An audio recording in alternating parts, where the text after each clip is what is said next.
అందరూ బాగున్నారా? నేను మీ హేమాని, మన పల్లవి యూట్యూబ్ ఛానల్ అండి. ఎవరైనా ఫస్ట్ టైం చూస్తే ప్లీజ్ లైక్ ఇవ్వండి, షేర్ చేయండి, సబ్స్క్రైబ్ చేసుకోండి. ఈరోజైతే నేను మరి సమ్మర్ కదా, సమ్మర్కి అయితే నేనైతే సగ్గుబియ్యం, సమ్మర్ చాలా చాలా అంటే చాలా మంచిది కదండి సగ్గుబియ్యం.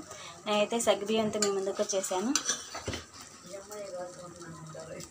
అయితే మనం సగ్గుబియ్యం ఉన్నాయి కదండి, సగ్గుబియ్యాన్ని కొంచెం నానబెట్టేసుకోవాలి. నానబెట్టుకున్న తర్వాత సేమియాని కొంచెం డీప్ ఫ్రై చేసుకోవాలండి. డీప్ ఫ్రై చేసుకున్న తర్వాత వాటర్లో సగ్గుబియ్యాన్ని బాగా ఉడికించిన తర్వాత డీప్ ఫ్రై చేసుకున్న అంటే మనం ఫ్రై చేసుకున్నాం కదా, ఆయిల్ లేకుండా మామూలుగా బాండీలో ఫ్రై చేయాలండి. ఫ్రై చేసిన సేమియాని కొంచెం ఉడికిన తర్వాత, సగ్గుబియ్యం ఉడికిన తర్వాత మనం దీంట్లో వేసేసుకోవాలండి. ఇట్లా కాగుతూ ఉంటాయి. ఇట్లా కాగిన తర్వాత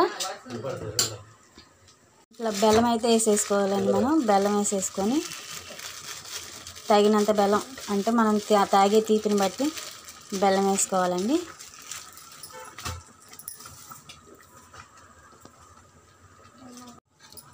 వేసిన బెల్లం కరిగేంత వరకు తిప్పుతూ ఉండాలండి. ఎందుకంటే బెల్లం వేసిన తర్వాత తిప్పుతూ ఉండకపోతే అడుగంటుతూ ఉంటుంది. అందుకని చెప్పేసి తిప్పుతూ ఉండాలి.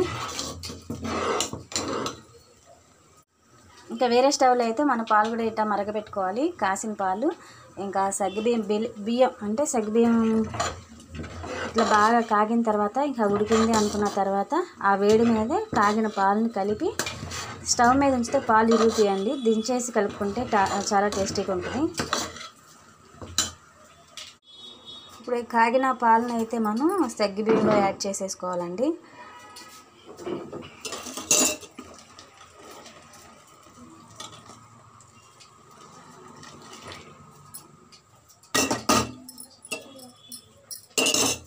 సగ్గుబియ్యం కలిపేసుకొని ఇట్లా తిప్పుకోవాలి.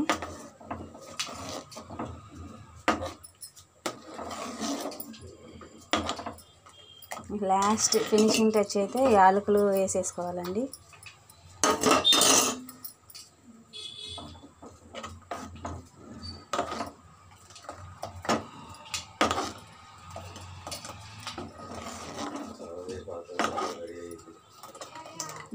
ఎంతో టేస్టీ మన సగ్గుబియ్యం అయితే రెడీ అయిపోయిందండి. సమ్మర్ స్పెషల్ సగ్గుబియ్యం.